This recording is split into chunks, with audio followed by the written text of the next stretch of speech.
Pode começar. Bom, mais uma vez, então, né? Bom dia a todos e para quem vai assistir a aula, que vai estar disponível no YouTube, seja bem-vindo também, né? A seu momento. E o importante é não deixar de estudar para que seja acrescentado esse conteúdo, né, na sua vida acadêmica, na sua vida profissional. E o que a gente vai ver aqui, muitas das vezes, para alguns vai ser novidade, mas para a maioria de nós já não vai ser. Mas fica a ideia, né, de quanto mais a gente aprende a respeito de um determinado assunto, que é o nosso assunto principal, a nossa gênese de trabalho, e quanto mais a gente vai repetindo, né, isso a gente vai internalizando, né? A repetição gera essa internalização do conteúdo para que a gente consiga aplicar de forma mais efetiva dentro da nossa prática clínica, para que a gente consiga também adaptar a cada contexto, né? Porque cada paciente que você vai atender, você vai ter uma especificidade, ainda que ambos os pacientes, você geralmente atendem 2 pacientes no estágio clínico, embora ambos sejam pessoas que sofrem de ansiedade, vocês vão entender dentro desse contexto, né, em cada sessão, que a ansiedade de cada um ela é única. Então, já fica essa ideia de que nem sempre o sofrimento, apesar de ser denominado como uma depressão, como uma ansiedade, ela nem sempre vai ser, de fato, daquele jeitinho que vai ser posto no livro, né, que o sofrimento X tem essa especificidade, é assim, assim, assado. Mas a gente precisa entender também como se origina esse sofrimento, como começou, né, a desencadear algo que a gente chama de pensamento distorcido, como esse pensamento distorcido começou a ser gerado nesse indivíduo único e como esse sofrimento de agora que chega no nosso consultório, ele se fortaleceu ao longo de um processo aí de reforçamento, digamos assim. E para a gente iniciar a nossa aula, iniciar todo esse período letivo, né, eu vim trazendo aqui a ideia, aproveitando que agora nós somos uma liga de cognitivas e contextuais, então eu vim trazer essa ideia de por que que nós somos terapias cognitivas comportamentais, né? E esse contexto, essa definição, ela é uma definição ampla que abarca vários tipos de terapia com suas especificidades, mas que também elas se encontram, né, numa teoria aí que a gente pode entender como uma teoria beckiniana, digamos assim. E foi graças à teoria de Beck que compilou, né, o conhecimento cognitivo e o conhecimento comportamental que se geraram outros contextos, outras formas, outras facetas de fazer terapia, de trabalhar o manejo terapêutico. E aí eu só vou espelhar agora a minha tela. Deixa eu ver aqui para a gente começar.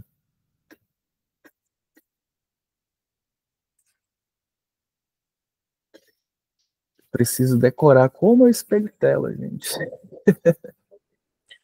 Nesses 3 pontinhos, compartilhar tela. 3 pontinhos, compartilhar a tela.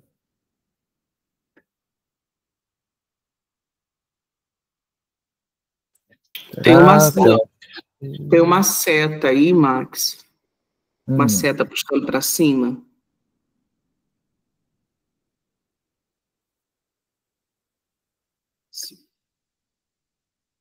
Se você colocar o mouse em cima dessa seta aí, já vai aparecer apresentar.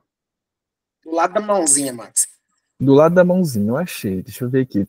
Tem aqui alterar, layout, abrir, tela cheia, aplicar efeitos. Não, do cara você clicou nos 3 pontinhos primeiro, né? Isso. Não, volta. E do lado da mãozinha, antes de você clicar nos 3 pontinhos, do lado da mãozinha tem um quadradinho com a setinha para cima. Ah, sim, sim, sim. Ok. Vamos lá, então. Por que não está aparecendo o meu Canva? Ele já está aberto no... Já. Vamos Tá ver vendo? se agora vai funcionar. Vamos ver. Então, gente, está espelhando? Sim, Ok. Apareceu o Canva para vocês, né? isso. Então, vamos lá.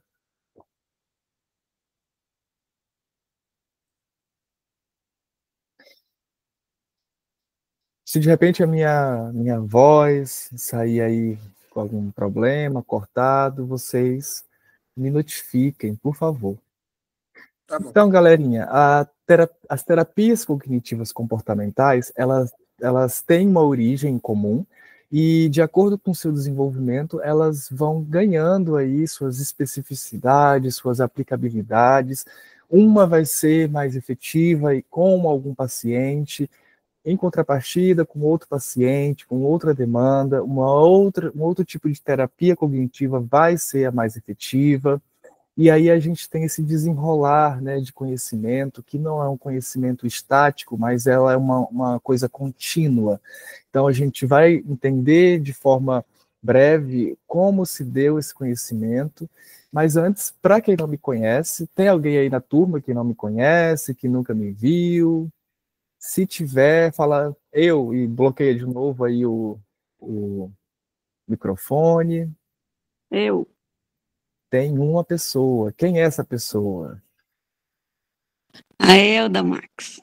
Elda, ok. Então, Elda, eu sou, né, psicólogo clínico, eu trabalho com a terapia cognitivo-comportamental, também sou graduando na intervenção ABA para transtorno do espectro autista e deficiência intelectual, trabalho na faculdade Anhanguera como monitor de estágio clínico, né, então aí alguns de vocês me conhecem presencialmente por conta dos estágios, e também faço parte aí da Comissão de Diversidade de Gênero do CRP, do nosso CRP, e como tutor de vocês na LAC. Hoje nós vamos aprender, né, em que se fundamenta essa abordagem que é ampla, ela é diversa, plural, multifacetada, multidisciplinar, a que se propõe essa abordagem, né, com uma mudança aí de uma percepção que antes trazia adoecimento e também das mudanças comportamentais que vão influenciar do nosso bem-estar. De modo geral, é isso. E o que faz, né, essa terapia hoje, essa abordagem ser tão relevante? Eu peguei um Ctrl+C, Ctrl+V de um slide sobre as ondas, né? E aí eu acho que a Lu vai se lembrar desses slides, porque ela também fez a pós em TCC junto comigo. E a terapia, ela começou, né, com um conhecimento aí que veio da comportamental e transpassou por modificações, por adequações, né, porque, como eu falei, é um contínuo. E aí eu trouxe esses slides, são 3 slides de uma professora minha da pós, a professora Thaís Nascimento, lá de Goiânia, porque eu pensei assim, poxa, tá tão bem estruturado isso daqui que eu não vou modificar não, né, só estou agora dando crédito a ela, né, e me referenciando que vem dela os 3 primeiros slides. Então, para a gente entender, basicamente, a terapia cognitivo-comportamental, ela veio desse contínuo de transformações, né, de junções de teorias, de compilados, e por aí vai. E essa linha que vocês estão vendo aí, como primeira onda, que começa com o estudo do comportamento, vai para a segunda onda, que é a cognitivista, e depois para a terceira onda, que é a contextual, é só para a gente entender melhor como se deu, fins didáticos e nada mais. Mas o que eu quero que fique aí com vocês é que nem tudo surgiu de forma linear, né? Os conhecimentos que a gente vem estudando e aplicando, eles, às vezes, vocês vão ver aí pelas datas, pelos estudos de vocês, que foi basicamente de forma simultânea, né? E tudo começou aí com as teorias darwinistas, evolucionistas, que falam sobre adaptação do organismo ao meio, e Darwin veio com esse conceito, né, dizendo que o organismo que melhor se adapta, que tem mais chance de sobreviver, não é o mais forte, mas aquele que tem capacidade de se adequar àquele ambiente, seja ele um ambiente hostil, um ambiente saudável. Isso vai depender muito né, da adequação que esse sujeito vai ter. Então, a partir de 1920, nós temos as teorias de Watson, e logo em seguida o condicionamento pavloviano, que vem contribuindo aí para algumas de nossas técnicas, e a gente vai vendo ao decorrer dos nossos encontros, né, onde que essas teorias elas influenciam. E aí você vai ver, por exemplo, na dessensibilização sistemática para tratar de fobias, a higiene do sono, tudo isso aí que a gente utiliza hoje de uma forma muito mastigada, né, na clínica, ela vem já desses conceitos aí da década de 20, do começo do século 20. E aí nós temos o condicionamento operante e depois nós temos o Skinner. Vocês podem ver aí, como eu falei, né, que essa linha, esse contínuo, é só para conhecimento, para fim didático. E que, basicamente, as teorias, né, os conceitos, eles vêm nascendo numa confluência simultânea, e ao mesmo tempo que uma vai se originando após a outra, uma está nascendo com a outra. E aí a gente vem em 1956, o Skinner, por exemplo, falando sobre comportamento verbal e outros conceitos, e quando a gente vai entender como foi o trabalho de Aaron Beck, a gente sabe que em 1956 Aaron Beck estava iniciando as suas pesquisas e tentando comprovar, né, como os nossos pensamentos eles influenciam no nosso estilo de vida, nas nossas ações. Então aí a gente está vendo mais uma vez que são coisas simultâneas, né? A década de 50, por exemplo, era uma década onde a teoria comportamental ela já estava muito bem estabelecida, sendo respeitada pela comunidade científica, e ao mesmo tempo, né, que ela já estava bem estabelecida, ela já estava também se apropriando de técnicas cognitivas. Basicamente é isso.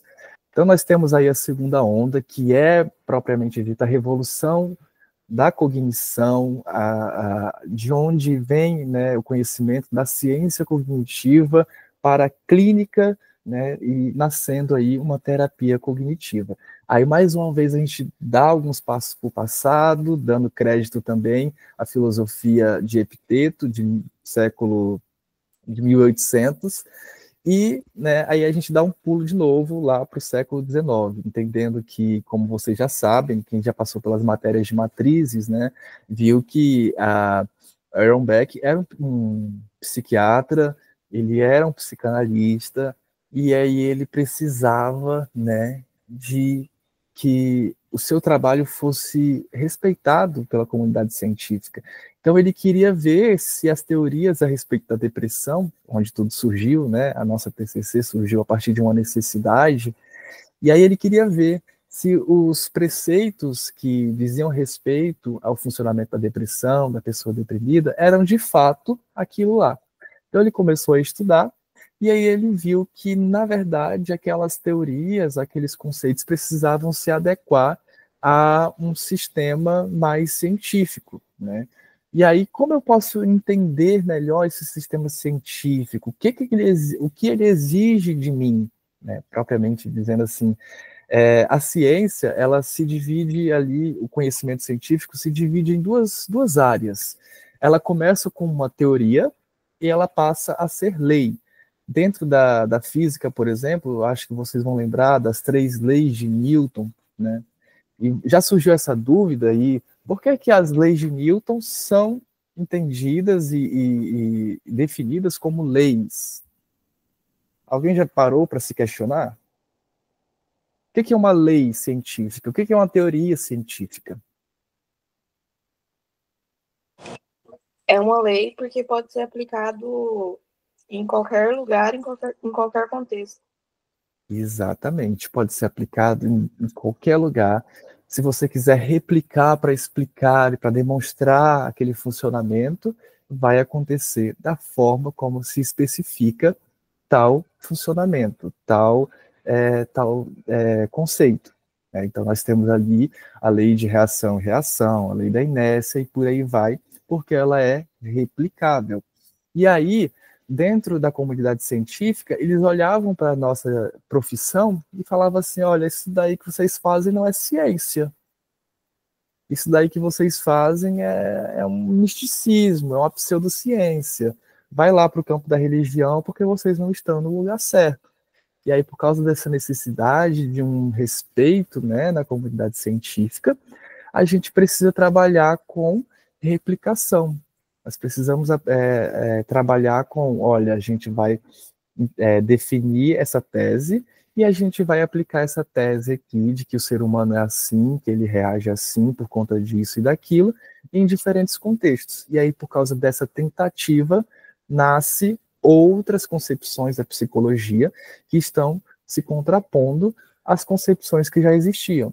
E as teorias psicológicas, as teorias da psicologia que existiam até então, antes dessa revolução científica, antes dessa influência positivista dentro da nossa profissão, eram conceitos mais subjetivos, né, trabalhavam a questão do inconsciente, e aí não conseguíamos provar, demonstrar e replicar esses conceitos para a comunidade científica. Então, eles não aceitavam a gente. E aí, graças aí aos esforços dos comportamentalistas, né, eles falaram, olha, a gente tem essa teoria aqui, a gente desenvolveu essa compreensão a respeito do ser humano, e essa compreensão aqui, ela consegue ter mais aplicabilidade, e a gente consegue replicar. E aí vem os estudos, né, de Pavlov, vem os estudos de condicionamento e por aí vai, que demonstram, olha, apesar de vocês ainda serem teoria, vocês até que conseguem especificar bem a respeito da compreensão aí de como acontece, né, o comportamento humano, como se dão as nossas reações e por aí vai. E aí, só que faltava uma coisinha dentro dessa compreensão a respeito de sujeito, né? Essa compreensão até então subjetiva, que passou a ser bem mecanicista, ela acabava não se lançando sobre outros aspectos que também influenciavam o nosso comportamento, o nosso estar no mundo. E aí vem as teorias cognitivistas, né? Vem a ciência cognitiva influenciando ali essa ciência, esse fazer da psicologia e moldando, né, o que a gente conhece hoje. E tudo começou a partir dos estudos de... Quando eu falo tudo, não é exatamente tudo, porque assim, quando o Aaron Beck ele veio com a teoria, né, da cognição, de como a cognição influenciava no comportamento do sujeito, ele trouxe consigo conceitos que eram bem antigos. Assim como você pode ver nessa linha aí, a gente está se referenciando também em Epiteto 1800. Então ele vem trazendo aí compreensões bem milenares e vem também trazendo conceitos que surgiram aí na pós-modernidade. E aí nós temos a terceira onda que vocês vão estudar nas quintas-feiras, né? Nós vamos estudar a ACT, a DBT, se eu não me engano. Tomara que dê para vocês estudarem também a FAB, confundo um pouco. E aí, como vocês podem ver, em 1882, a gente veio com a terapia cognitiva baseada em Mindfulness, que, né, Mindfulness é uma coisa que a gente utiliza dentro da nossa terapia. Se você é um TCC tradicional, em algum momento, por conta de alguma demanda específica de um cliente seu, você vai usar essa prática, né, de atenção plena. E aí a gente vem também com a ACT, com a DBT na década de 80, e aí vocês vão estudando essas abordagens contextuais durante a semana. A FAP, aqui, 1991, e aí vocês vão estudando e vocês vão vendo que por mais que a pessoa seja um terapeuta cognitivo comportamental tradicional, ela ainda vai se apropriar de práticas que são da ACT, que são da FAP, que são da DBT. Por quê? Porque nossa ciência ela não está estagnada, não está presa a um tempo específico, né?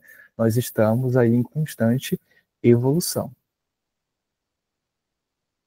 Contexto histórico. Por que é importante, né, entender aí o contexto histórico da nossa abordagem, de como ela foi criada? Nós temos a data marco de 1960, E o que estava acontecendo, gente, em 1960 no mundo? O que aconteceu anos antes? O que vocês têm aí de conhecimento memorizado a respeito desse período histórico?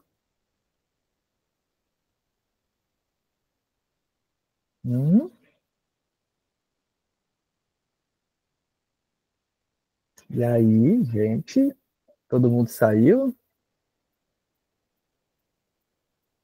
Eu tô aqui, mas vou deixar o pessoal responder. Perfeito.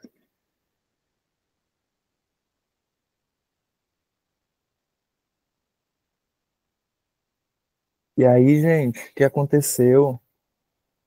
Eu estou aqui, ouvindo e aprendendo. Olice, Oi, tudo bem? tudo bem. Então, pós-guerras, quem aí já passou pela matéria de avaliação psicológica? Eu imaginei que tinha alguma coisa a ver com as guerras, mas as guerras acabou muito antes, né? Então, se tá falando de avaliação, é padronização de teste, essas coisas? A padronização, os esforços, né, para que haja uma padronização, para que tudo seja o menos subjetivo possível.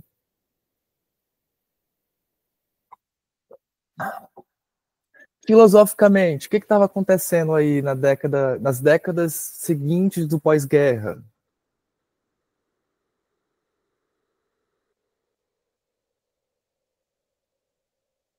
Existencialismo, né? A ampliação da compreensão da fenomenologia de Hegel. Hegel, a gente vê que é um filósofo aí do século XIX, falando sobre fenomenologia, mas não foi uma compreensão filosófica que ficou ali estagnada no tempo, ela foi trazida, digamos assim, para os nossos dias de hoje.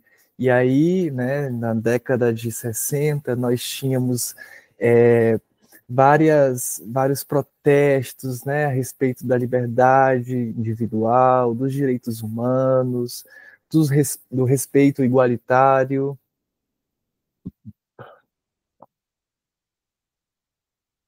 Nós temos aí também a evolução tecnológica, a criação de algo que a gente conhece hoje como inteligência artificial, né? Nós temos as contribuições de Alan Turing, com a decodificação de mensagens, né? E tudo isso aí foram concepções, foram coisas que contribuíram para a nossa teoria cognitiva.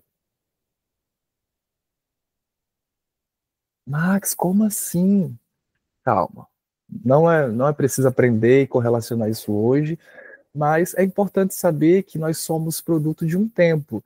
E assim como nós somos produto de um tempo, as nossas criações são produto desse tempo, né? E quando eu digo nossas criações, eu falo das abordagens, daquilo que a gente tem como conhecimento a respeito do ser humano, um ser humano que ele é biopsicossocial, né? Ele não é um ser humano mecânico, uma coisa só feita de órgãos, é um ser humano pensante, né, que deduz, que racionaliza. E aí nós temos aí, falando em racionalização, nós temos aí um respeito sobre o processo de razão, de raciocínio, do uso da razão em detrimento de conceitos dogmáticos, né? E esses conceitos, essa ideia de se apropriar daquilo que é racional e abrir mão daquilo que não é compreensível, vem, por exemplo, desde as influências iluministas até essa evolução científica da área comportamental. Só para a gente começar a mesclar aí os conhecimentos cognitivistas e comportamentais, eu trouxe um breve resumo a respeito da teoria comportamental, né, que ela fala sobre estímulo e resposta, que para que possamos emitir uma resposta, há sempre, né, um antecedente, algo que vai dar prosseguimento a essa resposta que a gente entende como estímulo, e aí, baseado nisso, né, os comportamentalistas, eles começam a entender que existem eventos públicos e privados, e aí eles falam assim, olha, a gente vai observar agora só os eventos públicos. Por quê? Por que que só os eventos públicos vão ser observados e a gente vai deixar de lado, né, os eventos privados? Quem tem uma ideia do porquê isso aconteceu?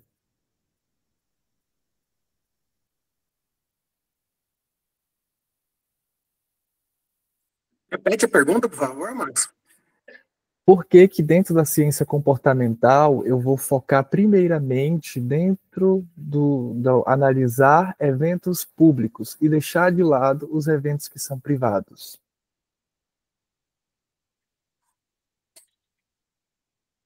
Quando você fala evento público, você fala no sentido de externalização dos comportamentos do evento, ou você fala do comportamento que é analisado numa área pública, fora do consultório, fora do contexto? Ah, entendi. Vamos lá. Então vamos só para recapitular. O evento público é tudo aquilo que é observado. O evento privado é aquilo que não pode ser observado. Por exemplo, se eu estou pensando algo, né? Se eu tive um pensamento automático, logo isso é um evento privado, algo que não posso ver com os olhos.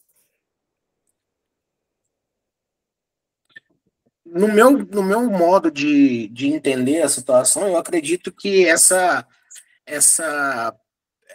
análise do evento público, ele começou justamente por causa dessa revolução das terapias comportamentais, né? Onde começa a se observar os comportamentos externalizados, né? E aí a gente tem aquele caso do bebê, né? Que teve toda aquele furdunço lá que o pessoal falou que Skinner estava judiando do bebê e tudo mais. E aí tem também lá o laboratório, né, onde teve a questão dos dados, ali foi onde começou a essa observância e a padronização do comportamento. E dentro dessa padronização, aí começa a se entender que esses comportamentos podem ser modificáveis, né, que eles podem ser aprendidos. Seria mais ou menos isso, ou eu tô... Tá certíssimo. Então, no primeiro momento, os psicólogos, os analistas, né, eles vão se ater somente àquilo que pode ser observado, aquilo que o meu olho, a minha análise de pesquisador, consegue apreender da pessoa, né? E aí a gente vai ver essa questão do, olha, acontece aqui um estímulo, a gente tem o comportamento e depois a gente também tem os nossos reforçadores. Só que aí lá para a ciência cognitiva, que é para a gente que vai mesclar as duas coisas, a gente vai analisar tanto aquilo que é observado a olho nu, quanto aquilo que não é observado. Aquilo que não é observado, por exemplo, o que é um acontecimento aí, o que evento não é observado ao olho nu no nosso cliente? Os pensamentos. Os pensamentos, exatamente.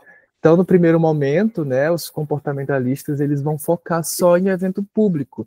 Só que aí vem o behaviorismo radical, vem falando assim, olha, pensamento também é comportamento. É comportamento, é isso que eu ia falar. Eu ia perguntar se você estava se referindo a isso. Porque a briga entre os comportamentais e os cognitivistas é justamente isso, né? Para comportamental, o pensamento é um comportamento privado. E para os cognitivistas, o pensamento é o pensamento. E aí eles ficam discutindo sobre isso até hoje. Acho ridículo essa briga até hoje. Mas tudo bem. Então, quem hoje é behaviorista radical, ele vai sim se apropriar dos eventos privados, que são os pensamentos. Ele vai dar importância para a influência dos pensamentos, né? E aí, quem é o behaviorista tradicional, lá na época da pedra, já nem tanto. Só que nós somos pós-Skinner, né? Nós já viemos aí com uma compreensão completa do ser humano, não somente aquilo que os nossos olhos vão observar. Por quê? Porque a gente se apropria de outras disciplinas e a gente entende que aquele comportamento emitido, que é observado, tem também um componente não observado. E aí esse componente não observado vai ser trabalhado na TCC, né? Então, a gente vai também entender, durante nossos estudos, aí, né, tanto da faculdade quanto da liga, como eu vou aplicar o comportamento operante. O que é um comportamento operante? É um comportamento que opera sobre o ambiente. Então, para eu influenciar, por exemplo, o clima da minha casa, nossa, a gente briga demais, o casal briga demais, e a gente não consegue chegar a resoluções de problemas e tudo mais.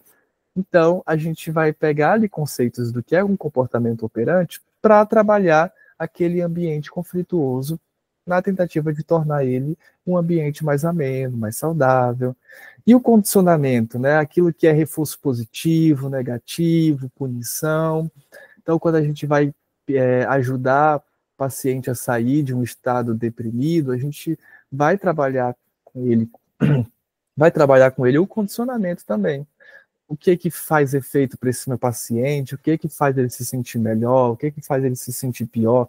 E aí, quando a gente descobre o que faz ele se sentir melhor, a gente, olha, vamos tentar fazer isso de novo, né? E aí você tenta reforçar aquele comportamento assertivo. Como eu posso reforçar dentro da clínica um comportamento assertivo do meu paciente? Elogiando, falando que apesar dele não se sentir capaz, ele fez aquilo que você propôs. Olha, você não conseguiu fazer tudo, mas não se sinta culpado porque você tentou e o importante é tentar. Essa minha fala é um reforço. Minha fala é reforçadora para aquele comportamento assertivo. A generalização, pareamento, também são conceitos importantes que a gente não pode deixar, né, de abrir mão, de compreender. Então, quando uma pessoa ela diz assim, olha, tudo na minha vida, tudo que eu tento dá errado. Ela está fazendo uma generalização. E por que ela está fazendo uma generalização? Qual é a compreensão que fez, né, qual o fato que fez ela compreender isso, de que tudo que ela faz dá errado? Foi porque ela teve experiências que não foram ali conforme o esperado, conforme as expectativas que ela tinha, e aí ela acaba dizendo, olha, isso daqui agora vai servir para o todo. Se isso daqui deu errado, então quer dizer que tudo isso daqui que eu tentar vai dar errado. Então, fazer a pessoa entender, olha, você teve uma experiência específica aqui que não foi ruim, que não foi boa, que foi ruim, não foi saudável, né? Foi traumatizante, mas as outras experiências você pode ter um outro resultado. E aí você mostra para ela que ela está generalizando, que ela pode tentar experimentar uma nova compreensão. Tá vendo como eu vou mesclando, começando a mesclar aquilo que é comportamental? Por exemplo, quando a pessoa reclama que o seu dia foi ruim, que ela está para baixo, sem energia, sem expectativa, aí você na sua investigação, você vai investigar o que aconteceu, né? O que aconteceu antes? O que aconteceu um dia antes? Então, o que eu estou fazendo? Eu estou verificando os antecedentes, né? O que aconteceu antes daquela reação negativa que a pessoa teve. Aí eu identifiquei que minha paciente não dormiu bem, que por conta dela não ter dormido bem, ela acaba se sentindo muito indisposta no dia seguinte. E aí, quando ela se percebe indisposta, aí vem os pensamentos, né, reafirmando as crenças disfuncionais. Tá vendo? Nada que você fizer vai adiantar. Você não tem força para nada, eu sou uma inútil. Né? E o pensamento depressivo tem esses conteúdos, né, presentes ali no processamento da pessoa, da percepção.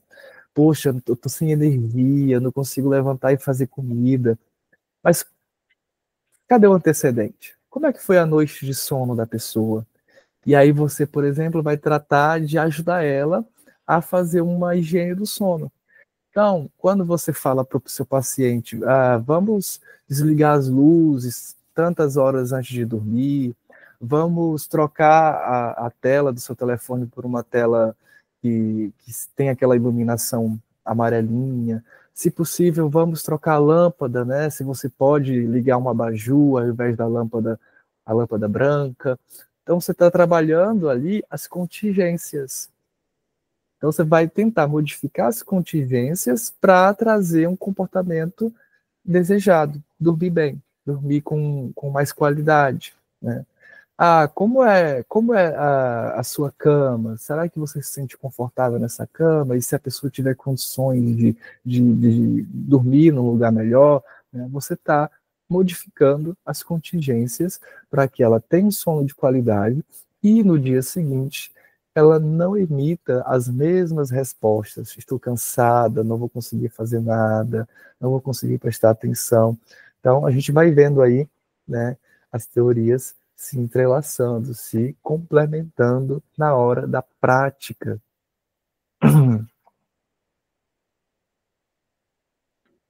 Max, deixa eu só compartilhar uma questão aqui, que esses dias eu estava vendo um vídeo do Jean Leonardo, e ele estava justamente falando sobre essa questão das ondas, das terapias, da mesma forma como você está falando.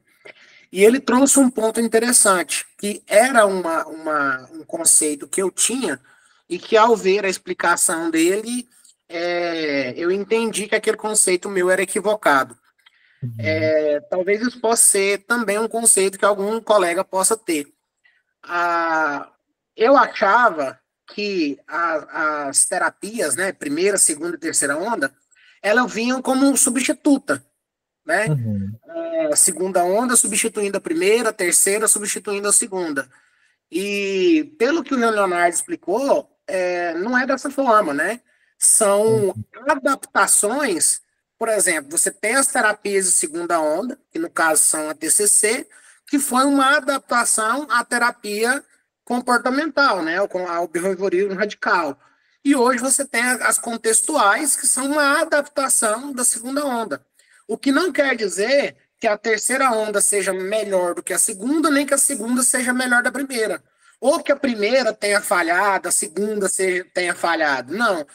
Ambas coexistem de maneira integrada, cada uma com as suas ramificações, cada uma com as suas interpretações, e terapias da primeira onda funcionam hoje com determinados pacientes, assim como a terapia de terceira onda. Por que houve essa modificação? Porque houve-se a necessidade de diversificação das terapias, porque lá na primeira onda era todo mundo dentro da mesma caixinha. Então, caixinha do skin, né? Exatamente. Então, com essa pluralização das pessoas, com as pessoas no pós-guerra vindo agora procurar o serviço psicológico, houve essa necessidade de adequar, porque algumas pessoas, elas vinham para a terapia, mas não se encaixavam, né? Não havia aquela conexão com o terapeuta. Então, estava se perdendo muitos pacientes. Os pacientes vinham, mas não voltavam. Então, devido a isso, que houve essa ramificação, que houve essa adaptação das psicoterapias.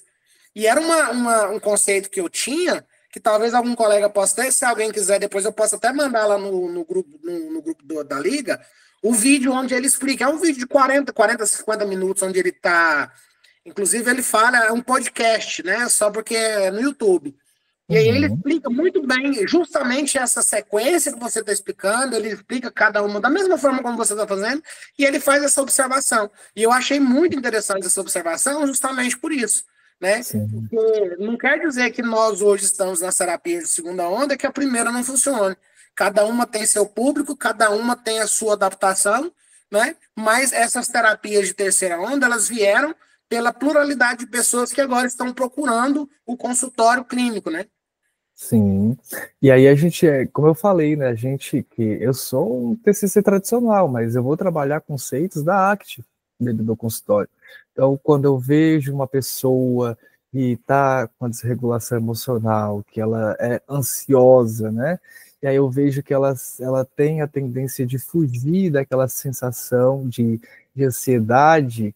Então, a gente faz aí uma compreensão. Poxa, você está fugindo da sua sensação de ansiedade, você consegue observar que quanto mais você tenta fugir dessa sensação, mais ansiedade vem? Beleza, percebi isso. vamos para práticas, vamos para a aplicação de técnicas da ACT, né, técnicas de aceitação, ok, e aí vai ajudar a pessoa a aumentar a tolerância dela para aquelas emoções que são desagradáveis, mas que ela entende que são delas. E aí, né, vem a psicoeducação, fazendo compreender, olha, emoção é uma coisa que tem um pico e logo ela vai diminuir. Seu nível de trabalho, a sua intensidade, né, daquela emoção específica, ela vai diminuir. Então, o que você pode fazer, não mais para fugir, mas para receber, deixar passar por você e fluir, depois ela vai embora, né? E aí a gente diminui essa aversividade dessas experiências negativas. E eu estou falando um pouco de ACT dentro do meu consultório. E outra coisa, a própria ideia de onda, né, nos sugere que vai vir uma, chega na praia, vem a outra, sobreposta, e depois vem a outra, né? E aí a gente vê que tudo é muito simultâneo, que tudo é muito contextual, vai depender da demanda que você vai receber dentro do seu consultório. E aí vão ter pessoas que vão se dar super bem com a ACT, que veio ali na terceira geração. E vão ter pessoas que não vão querer a ACT, que vão sentir-se mais em progresso dentro de uma análise do comportamento. E a gente tem que reconhecer que essas teorias, elas vão se aplicar de acordo com o indivíduo, de acordo com aquela pessoa que está ali sentada na nossa frente. Todo mundo está me escutando? Ô, Vinícius, esse negócio aí, a sua conclusão, tem muito a ver, eu não sei se o vídeo era sobre essa temática, mas tem tudo a ver com o PBE, porque é igual você falou, não substitui, só que às vezes não, né? O que a literatura fala é que aquela abordagem daquela determinada época não era suficiente para tal demanda. Não sei vocês não teve aula, foi de ACT, né? Parece que o José vai falar disso. Quando Marshall Linehan foi estudar para tentar ver o que estava acontecendo, e aí ela criou a DBT, foi justamente por causa disso. Porque quando ela olhou para a psicanálise, focava muito numa coisa só, que era o inconsciente. Aí quando ela foi olhar para comportamental, focava só no comportamento. Aí tem essas questões aí, né, do behaviorismo radical e tudo. Quando mesclou a comportamental com a cognitiva, ainda assim não resolvia, porque para border é uma questão de desregulação emocional grave. Então, por exemplo, fazer RPD da TCC não vai ser aplicável ao border no momento que está em crise. Então, foi vendo as demandas que foram surgindo com a evolução e tudo, que foi se criando outras formas de se ver o ser humano e de se analisar, e foi criando as outras abordagens. Então, tipo assim, eu acho isso muito massa, porque tem total a ver com o PBE, né? Tal coisa para tal demanda específica. Apesar que a TCC, ainda assim, tem comprovação para a maioria das coisas, né? Mas fazendo um adendo aí com a terceira onda, né? Que a gente vai estudar também. Uhum. Justamente. Inclusive, o Jean Leonard é referência, né, no estudo de PBE. Aqui no Brasil, hoje, ele é um dos principais nomes da PBE. E não deixem de se apropriar do conhecimento, né, o conhecimento beckiniano, digamos assim, porque ela é a base. Se a gente entender, poxa, elas vieram após, tá, elas se apropriaram de alguns conceitos e criaram suas especificidades, mas vamos olhar aqui para o cume, né, para o encontro de todas elas, para que a gente consiga ter uma base sólida, que ninguém vai direto para a DBT, ninguém vai direto para a ACT. É bom passar ali um pouco antes, né, do que aconteceu antes, as teorias que vieram antes delas, para que seja mais compreensível, para que você consiga aplicar de uma melhor maneira essas contextuais. Então, vamos lá para dar um prosseguimento. Nós temos aí a ciência cognitiva, que vem reconhecendo a influência dos pensamentos, então eu não tenho mais aquela equação estímulo, comportamento e o reforçador. nós agora temos o estímulo, o organismo e os reforçadores, né? E aí nós temos a influência do pensamento sobre o afeto, o comportamento, a biologia e sobre o ambiente. Então, o pensamento também opera sobre o meio. Tem como objetivo o estudo da natureza e a função dos aspectos cognitivos. Então, quando eu entendo quais são as funções dos aspectos cognitivos, eu consigo ter um manejo muito bacana dentro do meu consultório. E a gente pode ver que o objetivo também dessa ciência é descrever a natureza dos conceitos envolvidos em determinada psicopatologia, né? Como funciona ali uma depressão, como funciona a ansiedade, ainda que em cada pessoa vai ter suas peculiaridades, e também a gente vai ver também como a gente pode criar as estratégias que são capazes de corrigir os conceitos idiosincrásicos. Então, quando eu falo de conceitos idiosincrásicos, palavrinha difícil, hein? Eu venho entendendo que, assim, tem conceitos que são culturalmente aprendidos e tem conceitos que a gente vai construir por si só. Então, a gente vem com as ideias baseadas que estão dentro da nossa sociedade, da nossa religiosidade, da nossa família, né? Aquilo que vem sendo passado e aquilo que eu falei mais cedo, quando nós somos sujeitos de um período, nós somos influenciados por esse período. Nós somos produtos do nosso próprio tempo. Então, nós temos os conceitos culturais. Só que, no processo de aprendizagem, no processo de assimilação entre o que aconteceu antes, o que aconteceu depois, a gente vai fazendo relações, né, de eventos com aquilo que nós temos como resultado. Então, isso daí, a gente vai criando esses conceitos idiosincrásicos, e são os conceitos próprios, únicos e subjetivos. Então, a ciência cognitiva vai trabalhar também essas estratégias de correção de conceitos que estão distorcidos. Então, a função que envolve a dedução sobre cognição é a função que envolve dedução sobre nossas experiências e sobre a ocorrência e o controle de eventos. A pessoa passou por uma experiência de abandono. Uma pessoa, né, causou essa experiência de abandono na criança.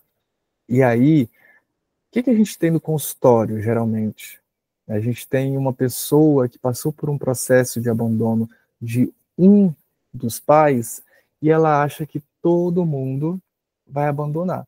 Quem já teve essa experiência de ver uma generalização aí de um sofrimento que aconteceu lá na infância, e essa pessoa traz consigo para a vida adulta, né, essa experiência, só que de forma generalizada, falando, né, expressando essa crença. Nossa, todo mundo vai me abandonar. Eu tive uma experiência de atender uma cliente que ela, na infância, ela teve uma experiência muito ruim com um homem de sua família. Aí, hoje em dia, ela acredita que todos os homens sejam ruins. Então, ela até ia ser atendida por um homem, não aceitou ser atendida, pediu para ser atendida por uma mulher, porque para ela, todos os homens vão fazer algo de ruim com ela ou com a filha dela. Então, ela generalizou mesmo. Exatamente. Ela pegou a experiência dela e falou assim, olha, é assim. O mundo é assim. Então, qual é o nosso papel? Max, o meu paciente que eu vou atender esse semestre é justamente o que a Jaqueline falou, só que ao contrário, é um homem que tem aversão por causa dos traumas que ele sofreu nos casamentos que ele teve. Então ele não queria nem ser atendido por mulher. E isso ocorre porque... É a mesma coisa, só inverteu o papel. O outro lado da moeda, né? Então, por que isso ocorre? Porque a gente está sempre fazendo relação de um evento, né? A gente está sempre criando pontes, criando relações. Então, esse processo faz com que nós possamos criar as relações que são erradas, que são distorcidas. E o nosso papel é trazer essa crença à prova, né? será que essa minha experiência, de fato, define todas as experiências?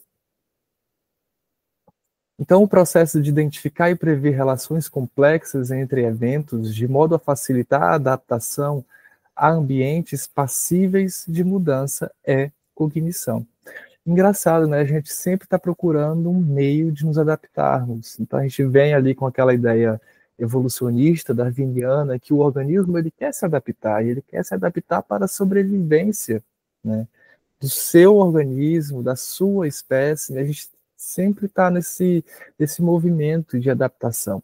Só que dentro desse movimento de adaptação, a gente acaba criando correlações que estão erradas. E aí nós temos as nossas percepções distorcidas. O que é isso daqui, galera?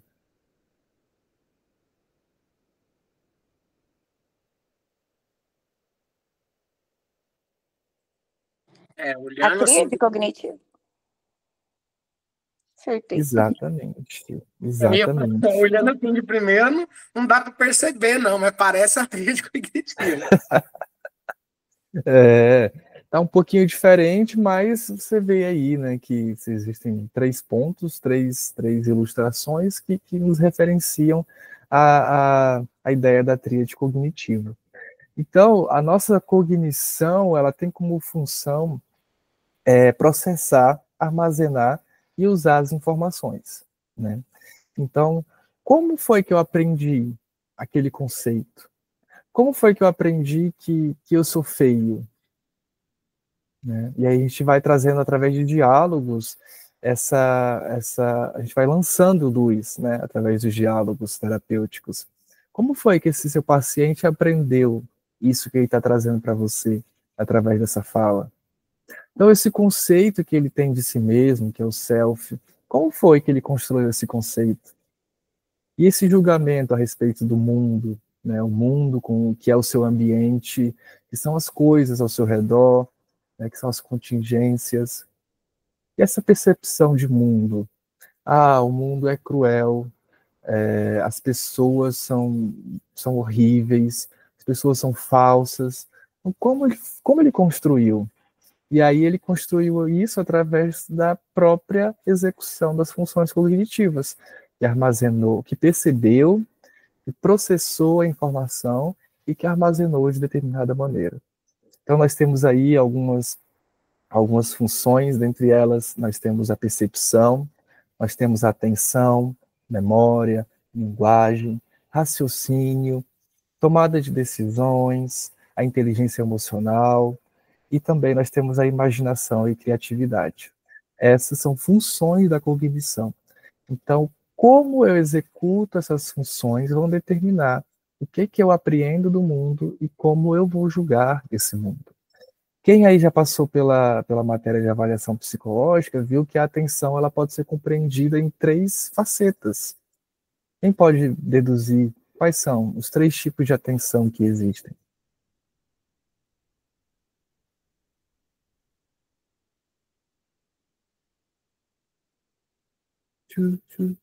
Vamos que o nosso tempo está acabando. Atenção concentrada, dividida e alternada?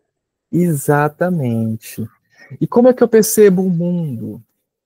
O que é que eu uso para perceber o mundo, para entrar em contato com o mundo? Atenção, né? Por isso que usa mindfulness. Atenção, né? A que é que eu estou atento? E como eu percebo, por exemplo, as minhas experiências, né? Eu uso os meus sentidos. Eu uso o tato, eu uso a visão, a audição, o que eu vejo, o que eu sinto, o que eu escuto, né? E através dessa percepção, que é a informação, é que eu vou, talvez, processar de determinada maneira, eu vou armazenar de determinada maneira, e como eu faço isso, também vai determinar como eu vou utilizar essa informação que é processada, que é percebida, e é interpretada por mim. E a linguagem, né? E a linguagem dentro da terapia, que é o uso de palavras, de símbolo, a forma como você se comunica, né? Esses dias eu estava atendendo uma paciente que ela tem uma visão de si que é assim, poxa, eu sou feia, acho que por conta de eu ser feia, as pessoas não gostam de mim. E aí eu fui, né, procurar entender. Mas como foi que você descobriu que você era feia? E aí a gente vem, né, na compreensão, utilizando memórias, né? Ah, porque eu tive uma parente que falava do meu cabelo. Falava que meu cabelo era feio, que cabelo cacheado era feio, tudo mais. Então, essa criança que escutou isso daí, né, acabou processando essa informação como, olha, você é feia. E ela deixou lá, armazenada. Ela poderia não ter dado atenção, mas era uma criança ouvindo uma palavra de um adulto, de um modelo, né?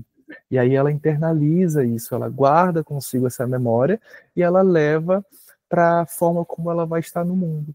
Poxa, eu sou feia, porque falaram mal do meu cabelo. Então, se eu sou feia, as pessoas não vão me querer. Se as pessoas não vão me querer, eu vou estar sozinha. E por aí vai. Então, essa pessoa que pensa isso a respeito dela, ela vai sofrer, né? Que tipo de reação emocional essa pessoa vai ter? Essa pessoa que tem essa concepção a respeito do seu self.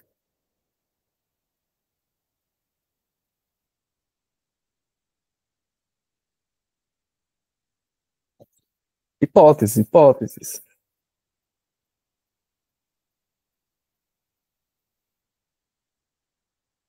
Então, ninguém quer chutar que tipo de emoção uma pessoa que escutou isso daí, que teve essa percepção, vai ter a respeito de si? Que sentimentos, que emoções vão desencadear em decorrência dessa percepção?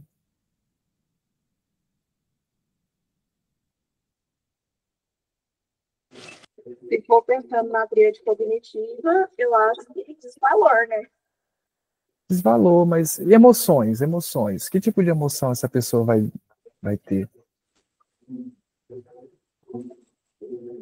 É tristeza? Tristeza. E mais alguma emoção? Poderia tanto ser tristeza como raiva, né? Dependendo. Ter raiva, né? Raiva de si mesmo, porque ela é feia, porque ela se vê como feia, né? E aí, por exemplo, a visão de futuro. Futuro que tem a ver com os acontecimentos que vão acontecer, mas também com os objetivos de vida. Então, se eu me percebo como uma pessoa feia e eu fico triste e com raiva, né, por causa dessa percepção que eu tenho ao meu respeito, que pensamentos eu vou ter a respeito de futuro?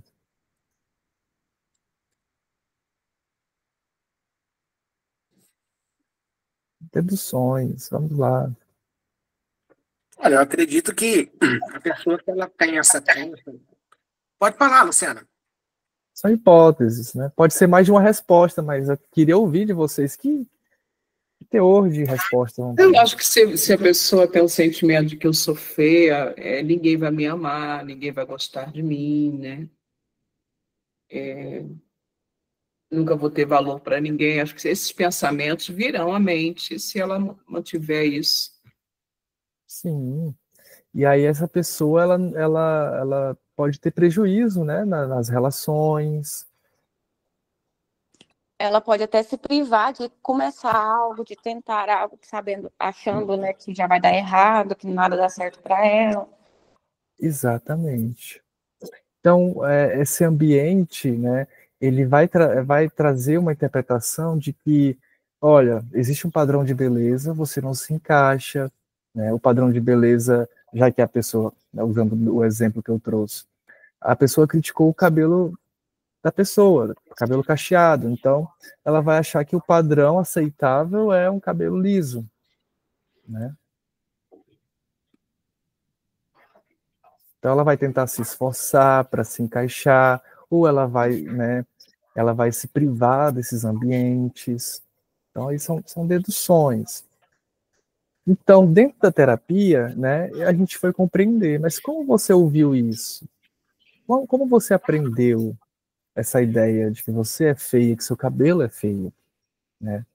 E aí a gente veio, por exemplo, dentro desse manejo, né, dessa conversa, entender que essa própria pessoa que teceu críticas foi uma pessoa que anos mais tarde elogiou o cabelo. E aí a gente veio, olha, então quer dizer que essa pessoa que disse que você era feia por conta do seu cabelo, que você acreditou, levou como verdade, também elogiou essa mesma aparência? O que que você pode entender disso? E aí eu vou deixando a pessoa criar suas novas correlações.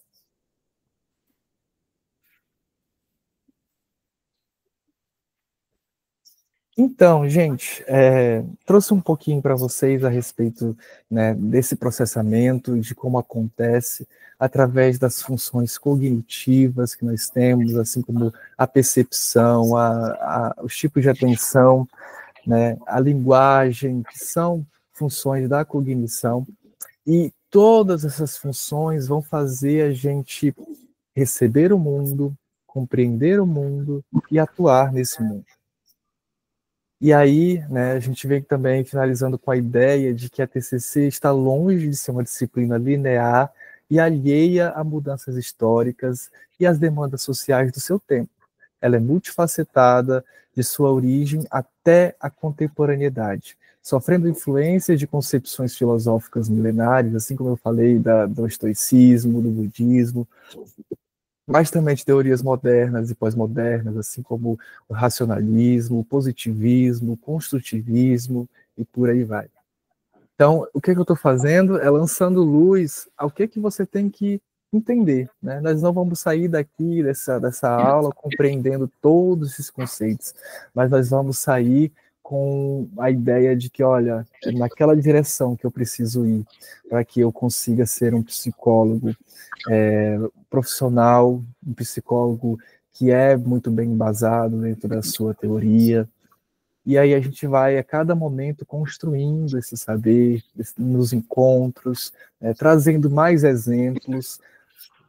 E eu espero estar nas próximas aulas trazendo mais exemplos clínicos a respeito do manejo, de como eu consegui aplicar tal teoria, né, dentro do consultório, para que a gente possa assimilar o conhecimento teórico e prático e, né, construir ali o nosso saber científico e profissional.